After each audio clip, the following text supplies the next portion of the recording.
I smoothed my skirt and took a deep breath, steeling myself for another one of Cecilia's impromptu visits. The doorbell chimed, and I plastered on a smile before opening the door. "Laura, thank goodness you're home." Cecilia burst in, her designer purse swinging wildly. "I'm in such a pickle, and I didn't know who else to turn to." I bit back a sigh. "What's wrong this time, Cecilia?" She collapsed dramatically onto my couch. "It's the mortgage. I'm behind again, and they're threatening foreclosure. I just need a little help to tide me over." I perched on the edge of an armchair, my patience wearing thin. "Cecilia, we've been through this before. Ethan and I can't keep bailing you out." "But your family?" she wailed. "What am I supposed to do?" Before I could respond, my cell phone rang. I glanced at the caller ID and felt a wave of relief. "I'm sorry, Cecilia, but I need to take this. It's my father." I stepped into the kitchen, grateful for the interruption. "Hi, Dad. How are you feeling?" "Laura, sweetheart." My father's voice was uncharacteristically serious. "I need you to come over. There's something important we need to discuss." A chill ran down my spine. "Is everything okay?" "Just come as soon as you can," he said, then hung up. I returned to the living room, where Cecilia was rifling through her purse. "I'm sorry, but I have to go. My father needs me." Cecilia's head snapped up. "But what about my situation?" "We'll talk later," I said firmly, ushering her towards the door. "I really have to go." As I drove to my father's house, my mind raced. What could be so urgent? Dad had always been the picture of health, but lately he'd seemed more tired than usual. I pulled into the driveway and hurried inside. "Dad, where are you?" "In here, Laura," he called from the study. I found him sitting behind his desk, looking older than I'd ever seen him. "What's going on, Dad? You're scaring me." He gestured for me to sit. "I'm afraid I have some bad news, sweetheart. I've been to see Dr. Jameson, and, well, it's not good." My heart dropped. "What do you mean?" "I have cancer, Laura, and it's advanced. They're giving me 6 months, maybe a year." The world tilted on its axis. "No," I whispered. "There must be some mistake. We'll get a second opinion, try different treatments." Dad reached across the desk and took my hand. "I've already done all that. It's time to face facts, but that's not why I called you here." I blinked back tears. "What do you mean?" He pulled out a thick folder. "I need to get my affairs in order, and there are some things you need to know. I've made some investments over the years, properties and such. I want to make sure you're taken care of after I'm gone." "Dad, stop," I pleaded. "I don't want to talk about this." "We have to, Laura. You need to be prepared." As he started explaining about bank accounts and real estate holdings, my phone buzzed. A text from Ethan. "Where are you? Cecilia's upset. What happened?" I ignored it, trying to focus on my father's words. But my mind was reeling. How could this be happening? And how was I going to tell Ethan? Dad must have sensed my distraction. "We can go over the details later. For now, just know that everything's taken care of. You won't have to worry." I nodded numbly, still struggling to process it all. As I stood to leave, Dad pulled me into a tight hug. "We'll get through this, sweetheart," he murmured. "Together." I clung to him, wishing I could freeze this moment and make time stand still. But as I pulled away, I knew nothing would ever be the same again. Driving home, I felt like I was in a fog. How could I face Ethan and Cecilia with this news? How could I face anyone? As I pulled into my driveway, I saw Cecilia's car still parked out front. My heart sank. I wasn't ready for this. I wasn't ready for any of it. Taking a deep breath, I stepped out of the car and walked towards the house, bracing myself for whatever came next. The day of Dad's funeral dawned gray and somber, matching my mood perfectly. I stood in front of the mirror, adjusting my black dress, when Ethan appeared behind me. "You ready?" he asked, his hand on my shoulder. I nodded, not trusting my voice. As we drove to the church, I couldn't shake the feeling that everything was about to change. The service was a blur of tears and whispered condolences. I barely registered the words of the eulogy, focusing instead on the framed photo of Dad next to his casket. He looked so alive, so vibrant. How could he be gone? As we gathered at the cemetery, Cecilia sidled up to me. "Laura, I'm so sorry for your loss," she said, her voice dripping with sympathy. "Your father was such a generous man. I'm sure he made sure you were well taken care of." I stiffened, shocked by her brazenness. Before I could respond, Ethan pulled me away. "Not now," he muttered. Back at the house, I retreated to Dad's study, needing a moment alone. I ran my fingers over his desk, remembering our last conversation. The folder he'd shown me was still there, tucked away in a drawer. A knock at the door startled me. It was Mr. Jameson, Dad's lawyer. "Laura, I'm sorry to disturb you, but there are some matters we need to discuss," he said gently. I nodded, gesturing for him to sit. "What is it?" He pulled out a thick envelope. "Your father's will." He was very specific about his wishes. As Mr. Jameson began reading, I felt a mix of emotions wash over me. Dad had left me everything: the house, his savings, even a few properties I didn't know he owned. "There's one more thing," Mr. Jameson said, handing me a sealed letter. "Your father wanted you to have this privately." I took it with trembling hands, but before I could open it, the door burst open. Ethan and Cecilia stood there, their eyes wide. "What's going on?" Ethan demanded. Mr. Jameson stood. "I was just going over Harold's will with Laura, if you'll excuse us." "No," Cecilia interrupted. "We're family. We should hear this too." I felt a surge of anger. "This is private, Cecilia. Please leave." Ethan stepped forward. "Laura, don't you think we should discuss this as a family? After all, what affects you affects me too." I stared at him, suddenly seeing him in a new light. "What exactly are you implying, Ethan?" Before he could answer, Cecilia chimed in. "We're just concerned, Laura. You've been through so much. You shouldn't have to deal with all this alone." I stood up, clutching Dad's letter to my chest. "I'm not alone. I have my father's memory and his wishes to guide me. Now, if you'll excuse me, I need some time to myself." I brushed past them, ignoring their protests. In the sanctuary of my bedroom, I finally opened Dad's letter with shaking hands. "My dearest Laura," it began. "If you're reading this, it means I'm gone. But I want you to know that I've made arrangements to protect you and your inheritance. Trust your instincts, sweetheart. Not everyone has your best interests at heart." Tears blurred my vision as I read on. Dad had suspected that Ethan and Cecilia might try to take advantage of the situation. He'd set up trusts and legal safeguards to ensure that his legacy remained mine alone. A knock at the door interrupted my thoughts. "Laura?" It was Ethan. "We need to talk about the will." I took a deep breath, steeling myself for the conversation ahead. As I reached for the doorknob, I realized that the battle for my father's legacy and my own future was just beginning. "Coming," I called out, tucking the letter safely away. Whatever happened next, I knew I had to stay strong, for Dad and for myself. The incessant ringing of the doorbell jolted me awake. I glanced at the clock. 7:30 a.m.? Who could it be at this hour? Ethan was already gone, having left early for a business meeting. I threw on a robe and hurried downstairs, only to find Cecilia on my doorstep, looking frazzled. "Laura, thank goodness you're home," she exclaimed, barging past me. "I'm in dire straits. The bank is threatening to repossess my car." I sighed, closing the door. "Cecilia, it's barely morning. Couldn't this wait?" She whirled around, eyes wide. "Wait, Laura, I could lose my car today. I need your help. Just a small loan to tide me over." The audacity of her request so soon after Dad's funeral made my blood boil. "Cecilia, I'm still grieving. I can't deal with your financial problems right now." "But you have all that money now," she pressed. "Surely you can spare some for family?" I felt a surge of anger. "That's enough. My inheritance is not your personal piggy bank. I think you should leave." Cecilia's face hardened. "I see how it is. You get a windfall and suddenly you're too good for family. Ethan will hear about this." As I watched her storm out, I realized the peace I'd hoped for after Dad's passing was slipping further away. Later that afternoon, as I sorted through Dad's belongings, my phone buzzed. It was an email from my old high school announcing an upcoming reunion. I hesitated, then decided to RSVP. Maybe a night out would do me good. Just then, Ethan walked in, looking tired. "Hey," he said, kissing my cheek. "How was your day?" I debated whether to mention Cecilia's visit, but decided against it. "Fine. Just going through some of Dad's things. How was your meeting?" He shrugged, loosening his tie. Same old, same old. "Listen, I was thinking we should talk about the inheritance. Maybe consider investing some of it." I felt my guard go up.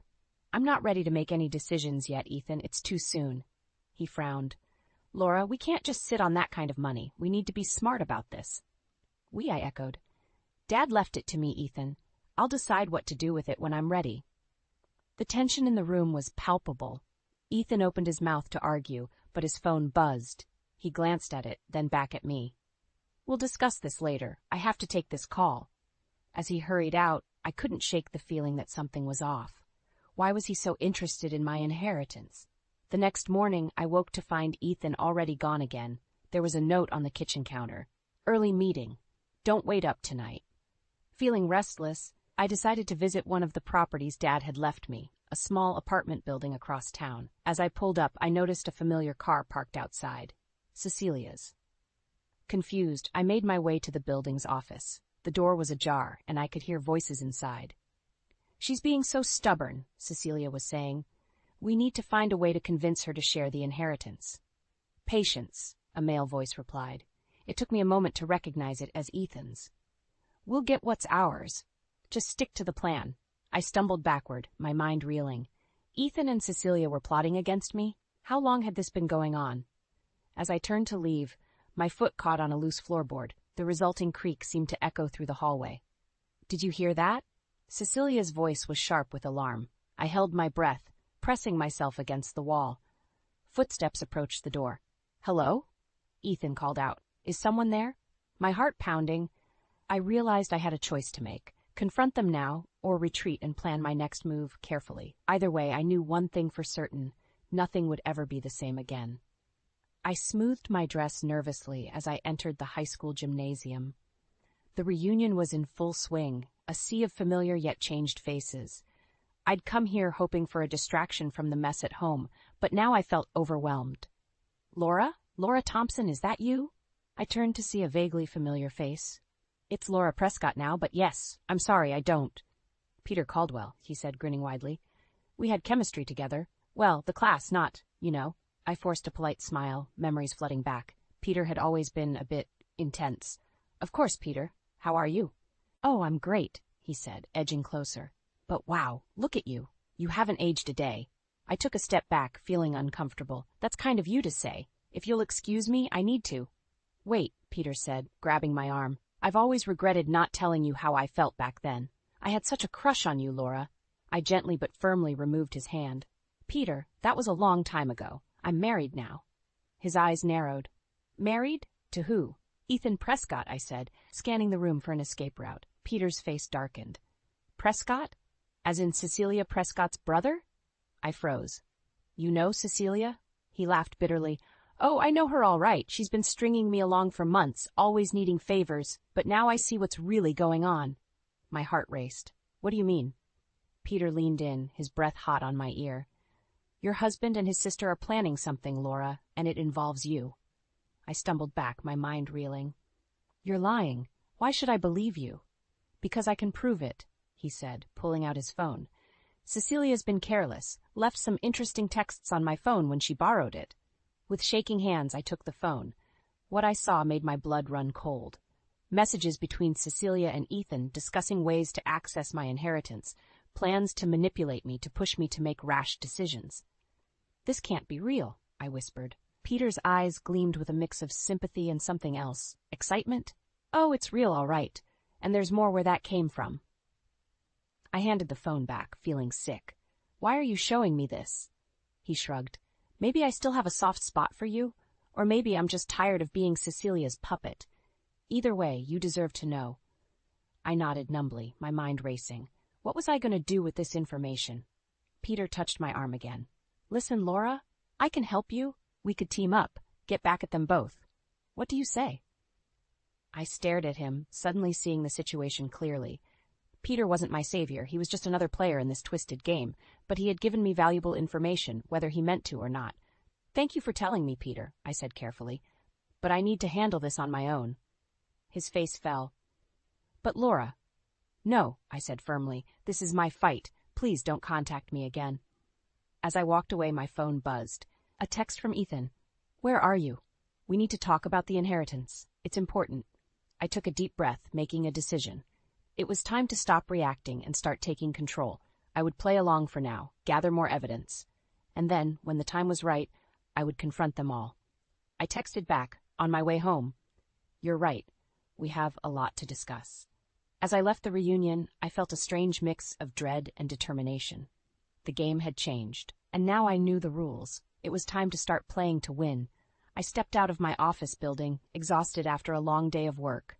As I fumbled for my car keys, a familiar voice made me freeze. "Laura, fancy seeing you here." I turned slowly, my heart sinking. Peter stood there, grinning as if we were old friends. "Peter, what are you doing here?" I asked, trying to keep my voice steady. He shrugged, stepping closer. "I was in the neighborhood, thought I'd say hi." "How did you know where I work?" I demanded, alarm bells ringing in my head. "Oh, I have my ways," he said with a wink. "Listen, I've been thinking about our conversation at the reunion. I really think we should talk more about Ethan and Cecilia." I backed away, clutching my purse tightly. "I told you, I'm handling it myself. Please leave me alone." His face darkened.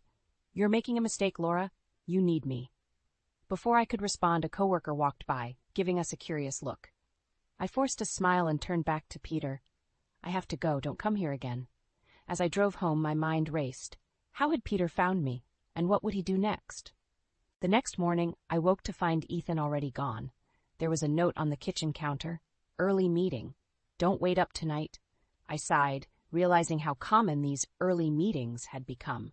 As I sipped my coffee, movement outside caught my eye. I peered through the window and nearly dropped my mug. Peter was standing across the street, staring at our house. My hands shaking, I called Ethan. It went straight to voicemail. "Ethan, call me as soon as you get this. It's urgent." I paced the living room, debating what to do. Should I call the police? But what would I say? That my husband's sister's ex-boyfriend was stalking me because of some convoluted inheritance scheme? A knock at the door made me jump. I approached cautiously, relief washing over me when I saw it was just the mailman. But as I opened the door, Peter appeared behind him. "Special delivery," Peter said with a smirk, pushing past me into the house. "Get out!" I shouted, reaching for my phone. "I'm calling the police." Peter held up his hands. "Wait, I have proof of what Ethan and Cecilia are planning. Real proof this time." Despite my better judgment, I hesitated. "What are you talking about?" He pulled out a USB drive. "Everything's on here. Bank statements, emails, recorded conversations. They're planning to have you declared mentally unfit, Laura, to take control of your inheritance." I felt the blood drain from my face. "That's impossible. Ethan wouldn't." "See for yourself," Peter said, offering me the drive. My hand trembled as I reached for it. Just then, I heard a key in the lock. Ethan's voice called out, "Laura, whose car is that out front?" Peter's eyes widened. He shoved the USB drive into my hand and bolted for the back door. I quickly slipped the drive into my pocket as Ethan entered. "Laura, what's going on?" Ethan asked, looking around suspiciously. I took a deep breath, making a split-second decision. "Nothing, honey. Just got a bit of a fright from a door-to-door salesman. Everything's fine." Ethan relaxed slightly, but I could see doubt in his eyes. "All right. Listen, I was thinking we should have dinner with Cecilia tonight to discuss some family matters." I nodded, my mind racing. "Sure, that sounds great." As Ethan headed upstairs to change, I clutched the USB drive in my pocket. I had a choice to make. Trust Peter's evidence and confront Ethan and Cecilia? Or play along and try to uncover the truth myself? One thing was certain, tonight's dinner would change everything. And I had to be ready. The doorbell rang, and I took a deep breath, steeling myself. Cecilia's visit was no surprise. Ethan had arranged this family dinner after all. But the tension in the air was palpable as I opened the door. "Laura, darling," Cecilia exclaimed, her smile not quite reaching her eyes. She breezed past me, Ethan following close behind. As we settled in the living room, I couldn't help but notice the furtive glances Ethan and Cecilia exchanged. My hand instinctively went to my pocket, feeling the outline of the USB drive Peter had given me. "So, Laura," Cecilia began, her voice sickly sweet, "how have you been coping? It must be so difficult, dealing with your grief and all this newfound responsibility." I forced a smile. "I'm managing, thank you. Dad prepared me well." Ethan cleared his throat. "Speaking of which, Laura, we really need to discuss the inheritance. I've been thinking." "Actually," I interrupted, my heart racing, "I have something I'd like to discuss first." They both stared at me, surprise evident on their faces. I took a deep breath and pulled out my phone, bringing up the photos Peter had sent me. Pictures of Ethan and Cecilia meeting in secret, looking far too cozy. "Care to explain these?" I asked, my voice surprisingly steady. The color drained from Ethan's face. Cecilia let out a nervous laugh. "Oh, those? That's nothing, just a family meeting." Stop lying, I snapped. I know what you've been planning, trying to have me declared mentally unfit? Really? Ethan stood up, his face a mask of anger. Where did you get those photos? Have you been spying on us? That's rich, coming from you, I retorted. I'm not the one plotting behind my spouse's back. Cecilia's demeanor changed in an instant. You ungrateful bitch, she hissed. After everything we've done for you. Everything you've done? I laughed bitterly. You mean constantly begging for money? Trying to manipulate me out of my inheritance? Ethan stepped forward, his eyes blazing. You have no idea what you're talking about. We were trying to protect you, to make sure you didn't squander everything your father left you. By having me declared incompetent? I shot back. Some protection. Suddenly Ethan's expression shifted. A slow, cruel smile spread across his face. You want to play hardball, Laura? Fine, let's talk about your little rendezvous with Peter. My blood ran cold. What? He pulled out his phone, showing me a series of photos. Peter and me at the reunion, outside my office, even at our front door. Looks like I'm not the only one with secrets, Ethan sneered. That's not what it looks like, I stammered. Peter's been stalking me. I was trying to handle it on my own. Save it, Cecilia interjected. We have all the evidence we need. How do you think it'll look to a judge when we show them these? A grieving widow, acting erratically, meeting strange men. The realization hit me like a ton of bricks. They'd set me up. Peter, the photos, the USB drive, it was all part of their plan. You won't get away with this, I said, my voice shaking. Ethan's laugh was cold. We already have. Face it, Laura. You're out of your depth. Sign over control of the inheritance now, and we can avoid a messy public legal battle. I looked between them. These people I'd once considered family, now revealed as vultures circling their prey. In that moment, I felt more alone than ever. But then I remembered my father's words from his letter. Trust your instincts, sweetheart. Not everyone has your best interests at heart. I straightened my spine, meeting their gazes head-on. You're right about one thing, I said quietly. This ends now, but not the way you think. I pulled out the USB drive, holding it up. You're not the only ones with evidence, and unlike your fabricated photos, what's on here is real. So here's what's going to happen. As I laid out my terms, I saw the confidence drain from their faces. The game had changed, and for the first time I held all the cards. The battle for my father's legacy and my own future had reached its tipping point, and I was ready to fight. The morning after my confrontation with Ethan and Cecilia, I woke to an empty house and a text message from an unknown number. Meet me at Riverside Park, 1 p.m. Come alone, Peter. My instincts screamed danger, but I knew I needed answers. I arrived at the park early, scanning the area for any sign of Ethan or Cecilia. Peter was already there, pacing nervously by the fountain. Laura, he called out, relief evident in his voice. I wasn't sure you'd come. I kept my distance, eyeing him warily. Start talking, Peter. What's your role in all this? He ran a hand through his hair, looking genuinely distressed. I'm so sorry, Laura. I never meant for it to go this far. Cecilia, she blackmailed me. Said she'd ruin me if I didn't help set you up. Why should I believe you? I demanded. Peter pulled out his phone. Because I recorded everything, every conversation, every plan they made. I couldn't go through with it anymore. As he played the recordings, my world tilted on its axis. Ethan's voice, cold and calculating, discussing ways to manipulate me. Cecilia, gleefully planning how they'd spend my inheritance once I was out of the picture. Oh, God, I whispered, feeling sick. How long has this been going on? Months, Peter admitted. Since before your father passed. They've been planning this for a long time, Laura. I sank onto a nearby bench, my mind reeling. Why come clean now? Peter sat beside me, keeping a respectful distance, because I realized how wrong it was, and because I really did have feelings for you back in school. I couldn't be part of destroying your life. Just then, my phone buzzed. A text from Ethan. Where are you? We need to talk. Come home now. I showed Peter the message, my heart racing. What do I do? He hesitated, then said, Go, act like nothing's changed. I'll send you copies of everything I have. Use it to protect yourself. I nodded, standing on shaky legs. Thank you, Peter. I'm sorry I misjudged you. As I drove home, my mind was a whirlwind of emotions, betrayal, anger, fear, but underneath it all, a steely determination was forming.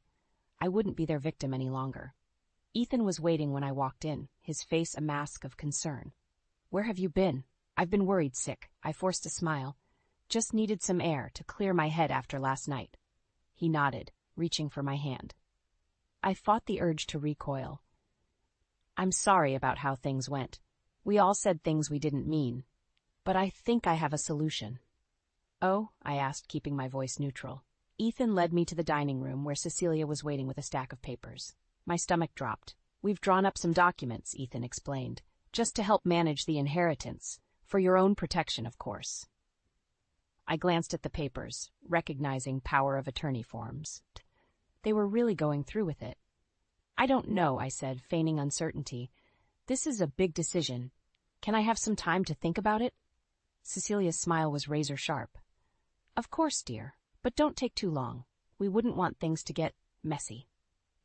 As they talked, outlining their plans for my father's legacy, I felt a calm settle over me. They thought they had won, but they had no idea what was coming. My phone buzzed quietly. Peter's files had arrived. I excused myself, retreating to the bathroom. As I scrolled through the damning evidence, a plan began to form. I looked at myself in the mirror, seeing a strength I hadn't known I possessed. Game on, I whispered to my reflection. Returning to the dining room, I plastered on a smile. All right, I said, picking up the pen.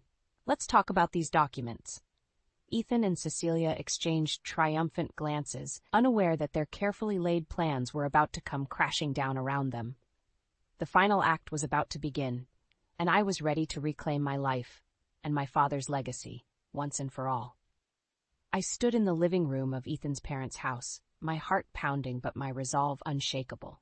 Around me, the faces of the Prescott family, including Ethan and Cecilia, ranged from confused to suspicious. Laura, dear, Ethan's mother began, what's this all about? Why have you called us all here? I took a deep breath. I have something important to share with all of you, something that will change everything. Ethan stepped forward, his eyes narrowing. Laura, whatever you're thinking. No, I cut him off firmly.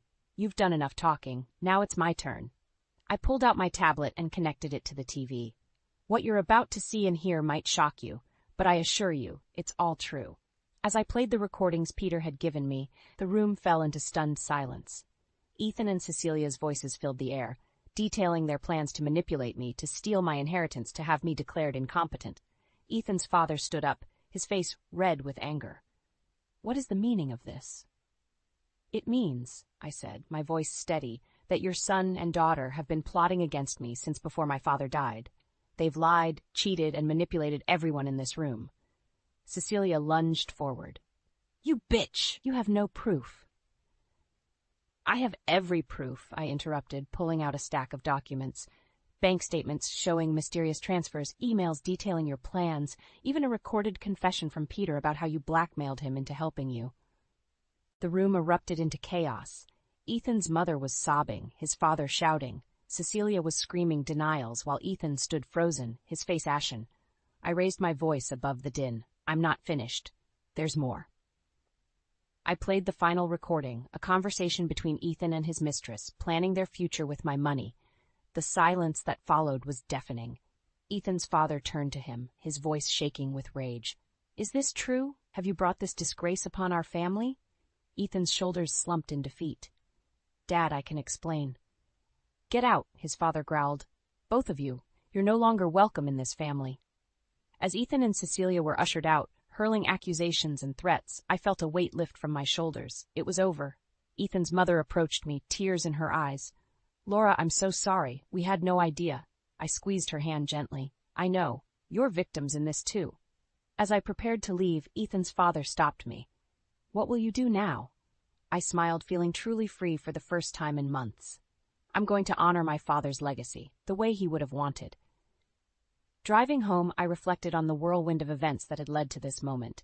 The betrayal, the pain, the fear, but also the strength I'd found within myself.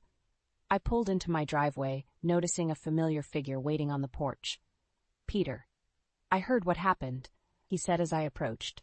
Are you okay? I nodded, feeling a sense of peace wash over me. I am. Thank you for your help, Peter. I couldn't have done this without you.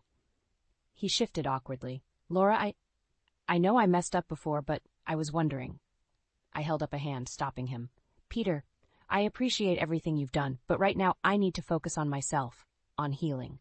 Understanding dawned in his eyes. He nodded, offering a small smile. Of course. Take care of yourself, Laura. As I watched him walk away, I felt the last pieces of my old life falling away. I entered the house, my house now truly mine, and looked around. The rooms that had once felt suffocating now held promise. I picked up a framed photo of my father, tracing his smiling face. I did it, Dad, I whispered. I protected what you built, and I found myself along the way. Setting the photo down, I walked to the window and looked out at the setting sun. Tomorrow would bring new challenges as new opportunities, but for the first time in a long time, I was ready to face them. Not as a victim, not as someone's wife or daughter, but as Laura, strong, resilient, and finally truly free.